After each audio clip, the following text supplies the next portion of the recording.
Hello friends, स्वागत है आपके अपने चैनल सरकारी नौकरी विथ अमित पर। मैं अमित तूफान स्वागत करता हूं आज की इस वीडियो में, जो है भारत के प्राचीन इतिहास के बारे में। मैं इस वीडियो में आपको महाजनपद के बारे में बताऊंगा, और इसके पहले वाले वीडियो में आपको हम सिंधु घाटी सभ्यता और वैदिक सभ्यता के बारे में बताए थे। तो आज से हम इस वीडियो में महाजनपद काल के बारे में बताएंगे। इसमें सिर्फ इम्पोर्टेंट चीज़ ही शामिल किया गया है, जिसमें रेलवे, एसएससी, बीपीएससी या एयरफोर्स नेवी के एग्ज़ाम में पूछता है, वही सारी इसमें रेट किया हुआ है। तो चलिए अब शुरू करते हैं। तो अब आपको बताते हैं कि इसके पहले हम जो पढ़ चुके थे बौद्ध धर्म के बारे में, जैन धर्म के बारे में, हड़प्पा संस्कृति के बारे में, तो इसमें हम आपको बताएंगे कि बौद्ध धर्म के बाद के काल के बारे में बताएंगे, जिसको महाजनपद काल बोला जाता है। इसके बारे में बताएंगे। तो महाजनपद का जो काल है वो 544 ईसा पूर्व से 323 ईसा पूर्व तक माना जाता है। तो चलिए, बुद्ध के जन्म के पूर्व 6ठी शताब्दी में ईसा पूर्व में भारतवर्ष 16 जनपदों में बटा हुआ था। इसकी जानकारी जो है बौद्ध ग्रंथ अंगुत्तर निकाय से मिलती है। इसमें सबसे इम्पोर्टेंट है कि जो भारतवर्ष जो है 16 जनपदों में बटा हुआ था। इसका जानकारी किसमें मिलता है? तो इसका जानकारी बौद्ध ग्रंथ अंगुत्तर निकाय में मिलता है।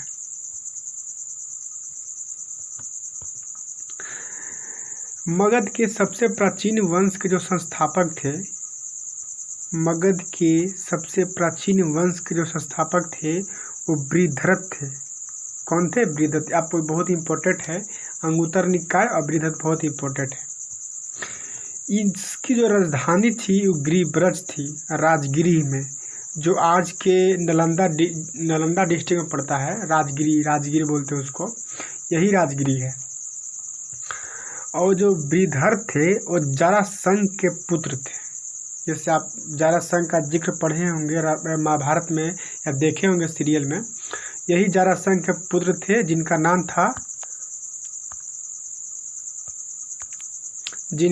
था बृहद्रथ। बृहद्रथ नाम था इनका। अब आपको बताए हैं कि जो महाजनपद था वो 16 में था। उनको नाम हम आपको बताते हैं। तो महाजनपद, राजधानी, क्षेत्र एवं शासक। चलिए, जो काशी है इसकी राजधानी वाराणसी थी, जिसको बनारस बोलते हैं। इसमें जो शासक थे उनका नाम अश्वसेन था। जो यूपी में पड़ता है, आपको ही पता है, वाराणसी के क्षेत्र को काशी बोला जाता है। तो जो वहाँ पे राजा थे वो अश्वसेन थे। कौशल हो गया, कौशल की राजधानी श्रावती हो गई। तो श्रावती के जो राजा थे वो प्रसेनजीत थे। यह जो कौशल है वो अयोध्या के आसपास का क्षेत्र पड़ता था। इसका जो पीडीएफ है आपको हम टेलीग्राम में भेज देंगे। वही सरकारी नौकरी विथ अमित टेलीग्राम का नाम है। आप जाइए उस पर और ज्वाइन हो जाइए। तीसरा है अंग का जो राजा थे, अंग का राजधानी था वो चंपा था। ये जो अंग है, ये अंग भागलपुर मुंगेर के आसपास पड़ता है। जैसे भागलपुर बिहार का एक जिला है, मुंगेर भी जिला है। तो अंग जो है भागलपुर मुंगेर के आसपास के क्षेत्र था। अब चौथा ले लीजिए, मगध। सबसे इम्पोर्टेंट चीज़, मगध की जो राजधानी थी वो राजगिरी थी। इसमें जो राजा था वो बिंबिसार था। और जो मगध है वो पटना गया के इलाका में पड़ता है। आज के हिसाब से ले लीजिए तो पटना भी आ गया, गया भी आ गया, औरंगाबाद भी आ गया, जहानाबाद भी आ गया, अरवल भी आ गया, सारे डिस्ट्रिक्ट, नालंदा भी आ गया, सारी मगध में पड़ती है। और पांचवा लेते हैं, पांचवा है अवंती। अवंती की जो राजधानी थी वो उज्जैन थी।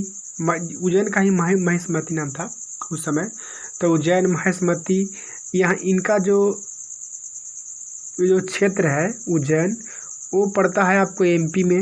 वहाँ के जो राजा थे वो चंद्रप्रबोध थे। इनका राजा का नाम याद रखिएगा, चंद्रप्रभ। हालांकि इसका जो राजधानी है यही पॉइंटेड है, राजा का तो नाम कहीं पूछता ही नहीं है। और यूपीएससी लेवल में पूछ दिया तो पूछ दिया, नहीं तो उसी में पूछता है, बड़ा बड़ा एग्जाम में पूछता है, यूपीएससी बीपीएससी में पूछता है।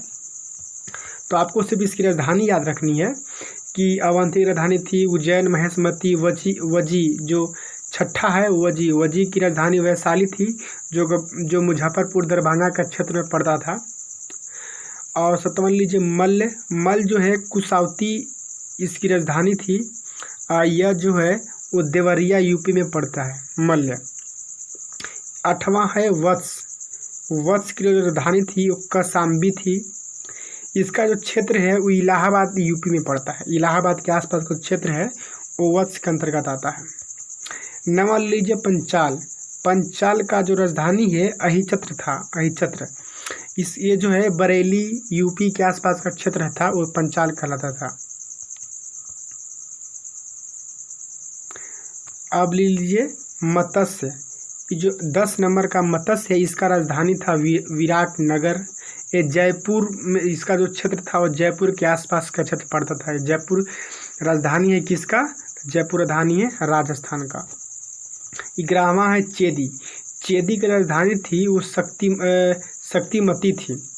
ये जो है बुंदेलखंड यूपी के आसपास के जो दिल्ली से सटा हुआ इलाका है वही है यूपी का सटा हुआ इलाका, उसी को बुंदेलखंड बोलते हैं। 12 जो है वो अस्मक है, अस्मक राजधानी पोटली या पोतन कहा जाता है। ये जो है गोदावरी क्षेत्र के आसपास का जो क्षेत्र है वो अस्मक में पड़ता था। ये एकमात्र ऐसा क्षेत्र है जो साउथ की एरिया में आता है। 13वां ले लिए सूरसेन की जो राजधानी थी वो थी मथुरा, और जो मथुरा आपको पता है यूपी में पड़ता है। इसकी जो राजधानी है बहुत इम्पोर्टेंट है। और 14वां ले लीजिए गांधार, जिसमें तक्षशिला का जो विश्वविद्यालय है। हालांकि तक्षशिला का जो विश्वविद्यालय की स्थापना हुआ था वो 800 BC में हुआ था। आप ये भी याद रखिए, जो आपको कहीं नहीं बुक में मिलेगा, आपको छोटा मोटा बुक में तो मिलेगा ही नहीं। तो तक्षशिला विश्वविद्यालय की जो स्थापना हुई थी वो 800 BC में हुआ था। चलिए आगे, ये गंधार है, गंधार तक्षशिला राजधानी हुआ। ये रावलपिंडी एवं पेशावर में पड़ता है। तो रावलपिंडी पेशावर कहाँ है? तो रावलपिंडी पेशावर पाकिस्तान में पड़ता है। 15वां लीजिए कंबोज की जो राजधानी थी वो हाटक थी, हाटक। इनका जो क्षेत्र था वो हाजोरी एवं हजारा क्षेत्र यूपी में पड़ता था। ठीक है, अब ले लीजिए कुरु, लास्ट है कुरु। तो कुरु जो है इंद्रप्रस्थ, कुरु की राजधानी थी वो इंद्रप्रस्थ थी, जो दिल्ली मेरठ और हरियाणा के अंतर्गत आता था। जो दिल्ली मेरठ हरियाणा है वो कुरु के अंतर्गत आता था। जो हम 16 जनपद पढ़े हैं तो 16 जनपद में 7 जनपद जो है उत्तर प्रदेश में आता है। बिहार जो है 3 जनपद आता है, मगध के बाद वजी और एक ठो और आता है, देखिए एक है आंग, एक है वजी, एक है मगध। ये 3 जो है बिहार में आता है। और पाकिस्तान में 2 चल जाता है, एक हरियाणा में चल जाता है, एक राजस्थान में चल जाता है, एक MP में जाता है, एक कर्नाटक में जाता है। ठीक है, चलिए आगे देखते हैं मगध। अब मगध के बारे में पढ़ते हैं। तो मगध जो है वो हर्यक वंश के बिंबिसार एवं अजातशत्रु के प्रयासों से साम्राज्य बना। ठीक है, तो मगध अजातशत्रु के समय सर्वाधिक शक्तिशाली था। ऐसा नहीं कि मगध सिर्फ अजातशत्रु के समय शक्तिशाली था, अशोक के समय भी बहुत शक्तिशाली था और चंद्रगुप्त के समय भी बहुत शक्तिशाली था। तो मगध वंश जो है, मगध वंश के बिंबिसार एवं अजातशत्रु के प्रयासों से साम्राज्य बना। मगध अजातशत्रु के समय सर्वाधिक शक्तिशाली था। मगध की जो राजधानी थी वो प्रारंभ में गिरिव्रज था, गिरिव्रज इसका नाम है। और उसके बाद राजगीर पड़ा, राजगिरी भी बोलते हैं इसको। इसलिए जो मगध की राजधानी थी वो थी आपको गिरिव्रज। बिंबिसार ने राजगिरी को राजधानी बनाया था। यही है, राजगिरी ही है, गिरिव्रज ही है, राजगिरी दोनों सेम है। तो बिंबिसार ने राजगिरी को राजधानी बनाया। अजातशत्रु के उत्तराधिकारी उदयन ने पाटलिपुत्र का निर्माण कर राजधानी बसाया। जब आपको उदयन के बारे में बताएंगे तो उदयन जो है पहले इसकी राजधानी राजगिरी थी, तो राजगिरी से पाटलिपुत्र जो स्थानांतरित किया था राजधानी, उदयन ही शासक किया था। इसके बारे में आगे इसी वीडियो में आपके आगे बताएंगे। तो चलिए स्टार्ट करते हैं आगे के। तो जो मगध है, मगध, कोसल, काशी, अंग, ये जो चार है इनको राजतंत्र शासन प्रणाली कहा जाता है। जैसे इसमें राजा शासन करते थे। मगध, कोसल, काशी और अंग में जो है राज प्रणाली व्यवस्था कायम था। और वजी, शाक्य एवं मल्ल ये जो है लोकतंत्र शासन प्रणाली था। इसमें जो शासक बनते थे वो चुनकर बनते थे। तो जो वजी है वैशाली जो है विश्व का प्रथम गणराज्य व्यवस्था था। ये भी आपको याद रखना है, विश्व का प्रथम गणराज्य व्यवस्था वजी कहाँ में पड़ता है? वैशाली डिस्ट्रिक्ट में पड़ता है। वैशाली कहाँ है? बिहार में है। ये जो चाक्य है, चाक्य कपिल वस्तु एक मल्ल है। जो मगध है, मगध, बिंबिसार, अजातशत्रु, उदयन, ये जो हर्यक वंश के प्रमुख राजा हैं। मगध में हर्यन वंश के प्रमुख राजा बिंबिसार, अजातशत्रु और उदयन, तीन। अब आपको बताते हैं। और एक शिशुनाग वंश बीच में आता है। हर्यक वंश के बाद शिशुनाग वंश, उसके बाद नंद वंश आता है, उसके बाद मौर्य वंश आता है। तो नंद वंश की स्थापना किसने किया था? महापद्नंद ने। इसका जो अंतिम शासक था वो धानानंद था नंद वंश का। इसी के समकालीन कौन था? महान सिकंदर। मौर्य वंश में चंद्रगुप्त मौर्य प्रथम शासक था। आगे आपको बताएंगे डिटेल से। चलिए डिटेल में आ गए। तो जो बिंबिसार है, बिंबिसार ये हर्यक वंश की स्थापना है। हालांकि स्थापना 1945 में किया था, लेकिन 1944 में शासक बन चुका था। मगध का पहला प्रमुख राजा था, वो था बिंबिसार। ये भी याद रखना है। बिंबिसार था वो बौद्ध धर्म का अनुयायी था। तो बिंबिसार था वो बौद्ध धर्म का अनुयायी था। कोसल के राजकुमारी से विवाह कर कोसल राज्य काशी दहेज में ले लिया था। तो पहले के भी राजा ऐसे ही चालाक होते थे। तो कोसल के राजकुमारी के साथ विवाह किया।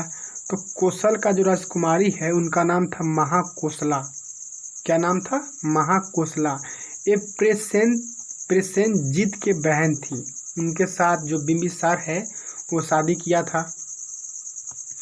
एक और शादी किया, वैशाली के राजकुमारी से विवाह कर वहाँ का जो समर्थन पाया। तो वहाँ का राजकुमारी कौन थी? चेलाना। आपको याद रखना है, चेलेना। वो चेटक की पुत्री थी, चेलेना। तीसरा पॉइंट है अंग पर आक्रमण कर उसकी राजधानी चंपा पर अधिकार कर लिया। तो अंग देश के राजा उस समय कौन थे? बृहदत्त थे। और मगध का बिंबिसार, और बिंबिसार जीत गया था। ये भी आपको इम्पोर्टेंट है कि अंग देश पर आक्रमण कर उसकी राजधानी चंपा पर अधिकार कर लिया था। बौद्ध धर्म के समर्थक जब बीमार पड़ गए, जो बौद्ध धर्म के अनुयायी हैं जब बीमार पड़ गए, तब बिंबिसार ने राजवैद्य जीवक, कौन है? जीवक को उनके पास भेज दिया। बौद्ध भगवान भी बीमार पड़ गए थे। तो उनके सबसे ज़्यादा अनुयायी बीमार पड़े थे। तो अनुयायी को ठीक करने के लिए बिंबिसार ने अपने राजवैद्य, जिनका नाम जीवक है, उनको भेज दिया था। जीवक बहुत इम्पोर्टेंट नाम है, पूछता है हर एग्जाम में, इसलिए इसमें हम शामिल कर दिए हैं। बिंबिसार ने मगध पर करीब 52 वर्षों तक शासन किया। जो बिंबिसार है वो मगध पर करीब 52 वर्षों तक शासन किया। इसके पुत्र अजातशत्रु ने इसकी हत्या कर दी 493 ईसा पूर्व में। इसका जो अजातशत्रु इसका पुत्र था वो छल से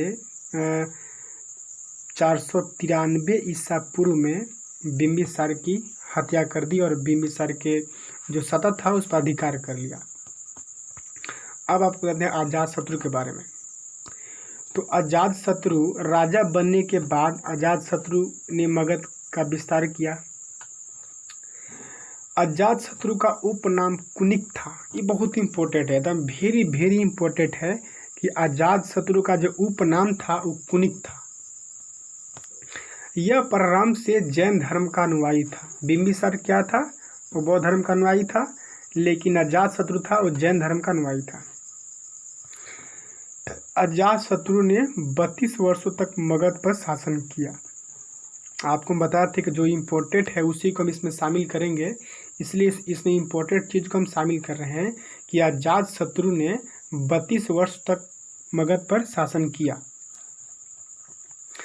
वजी गणतंत्र राज में फूट डालकर अपने राज मिला ले। जो आपको बताया था कि जो वजी है गणतंत्र राज था उस समय, उसमें फूट डालकर अजातशत्रु ने अपने राज में मगध में मिला लिया।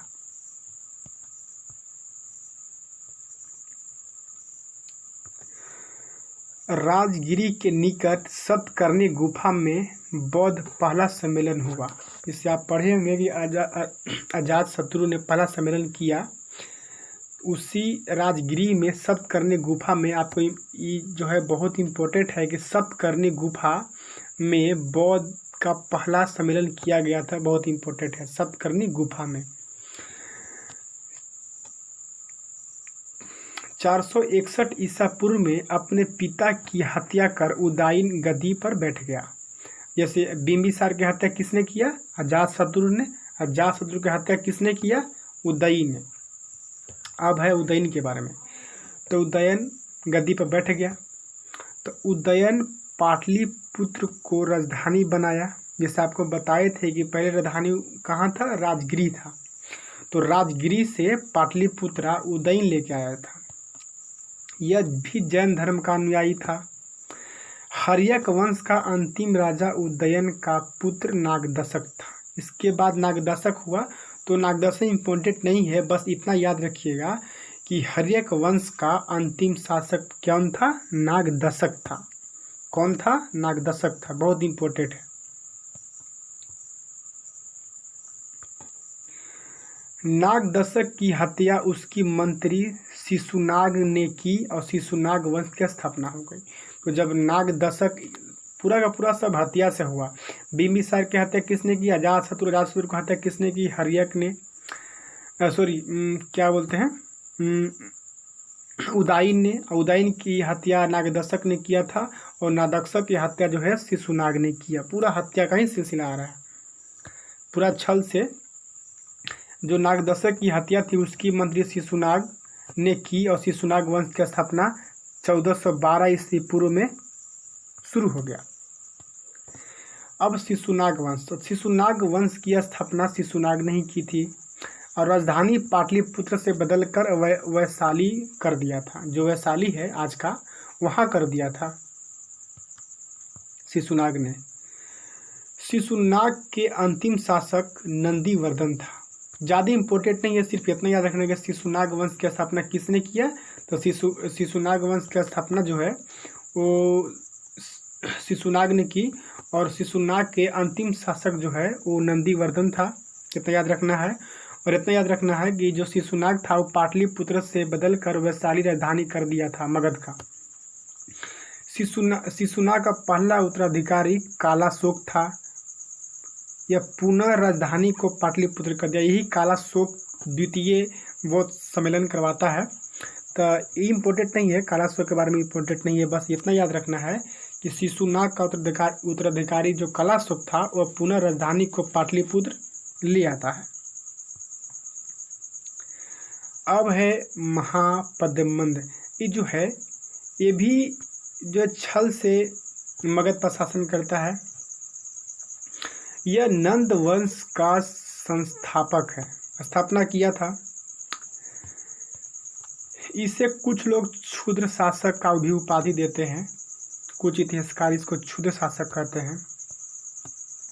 यह जो एक राट एवं एक छत्र की उपाधि धारण किया था, जो महापद्मनंद था वह एक राट एवं एक छत्र की उपाधि धारण की थी। पुराणों में इसे सर्व छत्रांतक, क्षत्रिय को नाश करने वाला कहा जाता है। जो महापद्मनंद है वो पुराणों में इसे सर्व छत्रांतक, जिसका मतलब होता है क्षत्रियों को नाश करने वाला, बताया गया है। इसके बाद आता है धानानंद। तो नंद वंश का अंतिम जो शासक है वो धानानंद था। और सबसे इम्पोर्टेंट है कि धानानंद जो धानानंद है वो सिकंदर का समकालीन था। जिस समय मगध का शासन धानानंद कर रहा था उस समय सिकंदर का भी शासन चल रहा था, इसलिए बहुत ही इम्पोर्टेंट है। हालांकि महानद पंथ के बाद धानानंद ही आता है। इसमें 2 शासक थे, महानद पंथ उसके बाद धानानंद। अब आते हैं मौर्य काल साम्राज्य, जो सबसे इम्पोर्टेंट है। तो मौर्य काल जो है वो 322 ईसा पूर्व से 185 बीसी तक चलता है। मौर्य काल में है सबसे इम्पोर्टेंट राजा चंद्रगुप्त मौर्य, बिंदुसार और अशोक। जो सबसे इम्पोर्टेंट है इस तीनों में अशोक, बहुत पूछता है इसके बारे में। तो चंद्रगुप्त मौर्य का जो शासनकाल था वो 322 से 298 बीसी तक, 298 से 269 बीसी तक, यानी ईसा पूर्व तक, ईस्वी सन से पहले। अशोक का 269 ईस्वी से 232 ईसा पूर्व तक। ये जो है इसका जो मुख्य स्रोत है अथी के बारे में और मौर्य वंश के बारे में, वो कौटिल्य का जो अर्थशास्त्र है जिससे राजनीति के बारे में लिखा हुआ है, इससे पता चलता है। एक है मेगास्थनीज का इंडिका, एक है अशोक का अभिलेख और विशाख दत्त का मुद्रा राक्षस। ये जो है इम्पोर्टेंट है चारों मौर्य वंश के विस्तार में जानने के लिए। और एक हमसे छूट गया था जो हम बाद में ऐड किए हैं, वो सिकंदर के बारे में बहुत इम्पोर्टेंट है। ये बहुत महान राजा हुआ है अपने काल में, इसलिए ये छोटा जा रहा था, बाद में इसको हम लिख दिए हैं। जो सिकंदर है वो जन्म इसका 356 ईस्वी पूर्व में हुआ था, बहुत इम्पोर्टेंट है इसका जन्म। इनका जो पिता का नाम था फिलिप और गुरु का नाम था अरस्तु। ये वो अरस्तु नहीं है, बायोलॉजी का जनक वाला अरस्तु नहीं है, वो ये गुरु थे इनका सिकंदर का, वो है। तो सिकंदर ने भारत विजय का अभियान 326 ईस्वी पूर्व में प्रारंभ किया था। यही इम्पोर्टेंट है, सिकंदर ने भारत विजय का जो अभियान है वो 326 ईस्वी पूर्व में प्रारंभ किया था। सिकंदर का जो सेनापति है उनका नाम जो है सेलुकस निकेटर था, बहुत इम्पोर्टेंट है। ये बहुत राजा जो है सेलुकस निकेटर, इसके साथ युद्ध भी हुआ था चंद्रगुप्त मौर्य के, आगे आपको बताएंगे इसके बारे में। जो सिकंदर था, सिकंदर को पंजाब के शासक पोरस के साथ युद्ध करने पड़ा जब भारत में आक्रमण किया, जिसे हाइडेस्पिच का युद्ध कहा जाता है या झेलम का या विस्तरता का युद्ध कहा जाता है। तो जो वितस्ता है वो झेलम नदी का पुराना नाम है। आपको हम इसके बारे में हड़प्पा सभ्यता में बताए थे। झेलम का जो पुराना नाम है वो वितस्ता नदी है, नाम से जाना जाता है।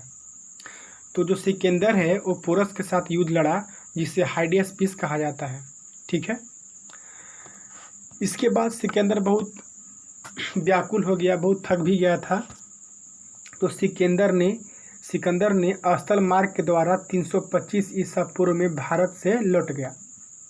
सिकंदर 325 में लौट गया हालांकि युद्ध भी नहीं किया भारत से, पूरा मगध से नहीं लड़ा, बहुत सा से नहीं लड़ा, तो अच्छा लगा। इसलिए कहा जाता है कि जो विश्व विजेता सिकंदर है वो विश्व को नहीं जीत पाया, क्योंकि उस भारत जो है उस मेन शासक था, मेन मान लीजिए कि विश्व का एक कमर था भारत, उसको जीत ही नहीं पाया। इसीलिए कभी कोई इतिहासकार इसको मानते हैं कि जो है पूरा विश्व को नहीं जीत पाया था। सिकंदर का जो मृत्यु है, सिकंदर का मृत्यु 323 ईस्वी पूर्व में बेबीलोन में हो गया था। उस समय इसकी आयु 33 वर्ष की अवस्था में थी। आपको इम्पोर्टेंट है कि सिकंदर को जो मृत्यु हुई थी वो 323 ईस्वी पूर्व में हुई थी, और कहाँ हुई थी? बेबीलोन में हुई थी। उस समय सिकंदर का उम्र क्या था? 33 वर्ष था। ठीक है, अब देखते हैं, अब जो है सिकंदर का सेनापति, ये जो जल सेनापति है यही इम्पोर्टेंट है। क्या इम्पोर्टेंट है? जल सेनापति। इसका जो जल सेनापति था वो नियाकस था, बहुत इम्पोर्टेंट है। मान लीजिए कि इसका एक सेनापति था सिलिकस निकेटर, वो थल सेनापति था, और सिकंदर का जल सेनापति था वो था नियाकस। सिकंदर का प्रिय घोड़ा का नाम था वो बाउकेफला था, बाउकेफला था। अब आपको हम आगे बताते हैं चंद्रगुप्त मौर्य के बारे में थोड़ा सा। तो चंद्रगुप्त मौर्य यही लड़का जो है भारत को अखंड बना दिया था चाणक्य गुरु के साथ। तो मौर्य वंश का संस्थापक चंद्रगुप्त मौर्य, जिनका जन्म जो है 345 ईसा पूर्व में हुआ था। आप बहुत इम्पोर्टेंट है भारत के इतिहास में, चंद्रगुप्त मौर्य और अशोक सम्राट बहुत इम्पोर्टेंट है। इसके आपको विस्तार में इसके बारे में बताएंगे। तो इनका जो जन्म था 345 ईसा पूर्व में हुआ। जस्टिन इतिहासकार थे, इन्होंने चंद्रगुप्त मौर्य को सिंड्रोकोटस कहकर पुकारा था। क्या कहकर पुकारा था? सिंड्रोकोटस। ये बहुत ही इम्पोर्टेंट नाम है, कभी कभी आपको ये दे देगा कि किसके पर्यायवाची हैं या कुछ हैं, तो आपको क्या मारना होगा? चंद्रगुप्त मौर्य। जस्टिन ने चंद्रगुप्त मौर्य को सिंड्रोकोटस कहा था। ठीक है। मगध के राजा धनानंद का वध कर 322 ईसा पूर्व में मौर्य वंश की स्थापना की थी। तो मगध का राजा जो धनानंद था ये बहुत विनाशकारी हो गया था, अपनी प्रजा को बहुत दुख देता था। तो मौर्य वंश उस समय धनानंद ने 322 ईसा पूर्व में धनानंद के वध कर उसे प्रजा से मुक्त कर दिया और खुद मौर्य वंश का स्थापना कर दी। गुरु जो थे वो आचार्य चाणक्य थे। आचार्य चाणक्य जो हैं तक्षशिला के आचार्य हुआ करते थे उस समय। और यह जब मौर्य वंश की स्थापना हुई तब जो चाणक्य हैं ये प्रधानमंत्री बने चंद्रगुप्त मौर्य के शासनकाल में। और उस समय जो राजधानी थी मगध का वो पाटलिपुत्र ही था। ये ना ऐसा नहीं कि राजधानी बदल गया था, राजधानी पाटलिपुत्र ही थी। उसके बाद सिकंदर के सेनापति सिलिकस ने 305 ईस्वी पूर्व में भारत पर पुनः आक्रमण कर दिया। जब पुनः आक्रमण किया तो युद्ध हुआ चंद्रगुप्त मौर्य से, और चंद्रगुप्त मौर्य ने सिलिकस निकेटर को पराजित कर दिया।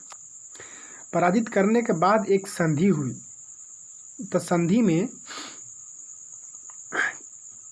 कार्नेलिया की जो शादी थी, कार्नेलिया जो थी वो सिलिकस निकेटर का पुत्री थी, माने बेटी थी। तो इनका जो शादी हुआ कार्नेलिया का वो हुआ चंद्रगुप्त मौर्य से। हालांकि पत्नी दो थी, एक दुर्धरा एक कार्नेलिया। ये जो दुर्धरा है वो धनानंद की बहन थी, आपको ध्यान में रखना है। और इन्हीं दुर्धरा से बिंदुसार उत्पन्न हुआ था। कर्नेलिया से नहीं, क्योंकि जब संधि हो रहा था तो आचार्य चाणक्य ने इन्हें यह कहकर इनसे जो पुत्र के प्राप्ति नहीं होने दिया, क्योंकि इनका जो कर्नेलिया थी वो विदेशी थी और विदेशी कभी भी अपना देश का नहीं हो सकता था। इसीलिए चाणक्य ने संधि में यह हस्ताक्षर करवा लिया था कि कर्नेलिया के कोई पुत्र अगर होगा भी वो मगध का शासक नहीं बनेगा। इसीलिए कर्नेलिया का कोई पुत्र तो हुआ या नहीं हुआ इसके बारे में तो हमें भी नहीं पता, लेकिन दुर्धरा का एक पुत्र हुआ जिसका नाम था बिंदुसार, और बिंदुसार ही शासक बना। सेल्यूकस ने संधि शर्तों के अनुसार 4 प्रांत काबुल, गंधार, हेरात और मकरान चंद्रगुप्त को दे दिए और इसके साथ साथ 500 हाथी भी दिए। तो संधि 2 थी। संधि में था कि सेल्यूकस का जो पुत्री थी कर्नेलिया, उनका शादी चंद्रगुप्त मौर्य से, और दूसरा संधि था कि काबुल, गंधार, हेरात, मकरात चंद्रगुप्त को दे दिया संधि में। इसके साथ साथ 500 हाथी भी दिए। अपने अंतिम समय में जैन धर्म को स्वीकार कर लिया। तो चंद्रगुप्त मौर्य ने अंतिम समय में जैन धर्म स्वीकार कर लिया और जैन धर्म को जो दीक्षा ही वो गुरु भद्रबाहु ने दी। ये बहुत इम्पोर्टेंट है कि चंद्रगुप्त मौर्य को जो शिक्षा थी, वो धर्म की जो दीक्षा थी, वो किसने दी? वो गुरु भद्रबाहु ने दी। ये दिगंबर को मानने वाले थे, श्वेतांबर दिगंबर होते ना उसको, क्योंकि जैन धर्म जो है 2 भागों में बट गया था, एक श्वेतांबरम एक दिगंबरम। इसलिए जो भद्रबाहु थे ये दिगंबर के मानने वाले थे। तो जैन धर्म की दीक्षा गुरु भद्रबाहु ने चंद्रगुप्त मौर्य को दिया। मेघास्थनीज बहुत इंपॉर्टेंट नाम है। तो मेघास्थनीज पहला विदेशी यात्री था जो चंद्रगुप्त मौर्य को दरबार में सेल्यूकस का दूत था। तो मेघास्थनीज क्या था? चंद्रगुप्त दरबार में सेल्यूकस का एक राजदूत था। राजदूत में लेखक था मेघास्थनीज। तो मेघास्थनीज के 4 साल दरबार में रहा। जो मेघास्थनीज है चंद्रगुप्त मौर्य के 4 साल दरबार में रहा और रहने के साथ उसने एक इंडिका पुस्तक लिखी। तो बहुत इंपॉर्टेंट है कि इंडिका नामक पुस्तक किसने लिखी? वो मेघास्थनीज ने लिखी थी। ठीक है। कश्मीर के राजा प्रवर्तक, आपको नाम रखना है कि कश्मीर के राजा प्रवर्तक ने नंद वंश के विनाश में चंद्रगुप्त मौर्य को सहायता दी थी। आपको बहुत इम्पोर्टेंट है ये नाम कि जो कश्मीर के जो राजा थे उस समय प्रवर्तक ने नंद वंश के विनाश के लिए चंद्रगुप्त मौर्य को सहायता दी थी। बहुत इम्पोर्टेंट नाम है। अब पढ़ते हैं मृत्यु के बारे में। तो जो चंद्रगुप्त मौर्य का जो मृत्यु हुआ वो श्रवण बेलागोला कर्नाटक जो मैसूर में पड़ता है उसका स्थित चंद्रगिरी पहाड़ी पर सब लेखना विधि द्वारा 298 BC में बिना खाए पिए प्राण त्याग दिए। ये चंद्रगुप्त मौर्य ये कैसे किस विधि से मरे? सब लेखना विधि से मरे। उस समय जहाँ मरे उन पहाड़ी का नाम क्या था? चंद्रगिरी। आप तो याद हो गया, चंद्रगुप्त या चंद्रगिरी याद हो गया। एक जब मरे ये श्रवण बेलगोला में कर्नाटक में पड़ता है। बहुत इम्पोर्टेंट है श्रवण बेलगोला जो कर्नाटक में पड़ता है। चंद्रगिरी पर्वत और जो विधि थी वो शब्द लेखना विधि क्या है? बिना खाए पिए प्राण त्याग देना। एक है मुद्रा राक्षस में जिसका जो लेखक हैं विशाखादत्त हैं। इसमें चंद्रगुप्त मौर्य को कृसल कुलहीन कहा था। क्या कहा था? कृसल कुलहीन। ब्राह्मणों ने चंद्रगुप्त मौर्य को क्षुद्र कहकर संबोधित किया था। क्या कहकर संबोधित किया? क्षुद्र कहकर संबोधित किया था।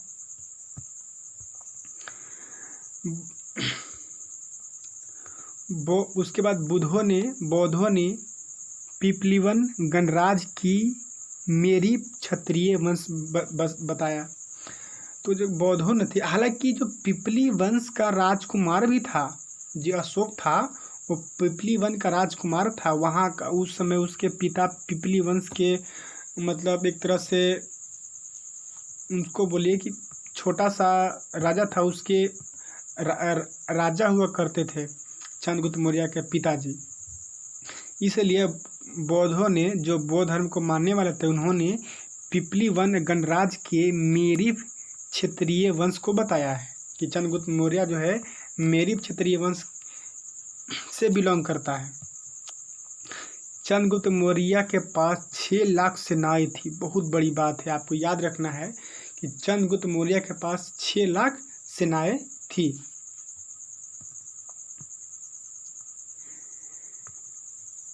चंद्रगुप्त मौर्य ने मालवा, महाराष्ट्र, गुजरात को जीता था।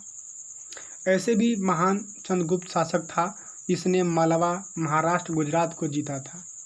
साथ ही चंद्रगुप्त मौर्य साम्राज्य पंजाब, बिहार, पश्चिम भारत, बंगाल, उड़ीसा, अफगानिस्तान, माने आप दक्कन आप ले लीजिए कि यहाँ जम्मू कश्मीर है, पूरा पाकिस्तान, अफगानिस्तान हिस्सा होते हुए पूरा आप ले लीजिए, पूरा नॉर्थ ईस्ट तक पूरा जो है चंद्रगुप्त मौर्य के साम्राज्य में आता था। इसी के साथ आज की वीडियो समाप्त करते हैं और मेरे चैनल को सब्सक्राइब कीजिए, लाइक कीजिए और शेयर भी कीजिए। धन्यवाद। भारत माता की जय।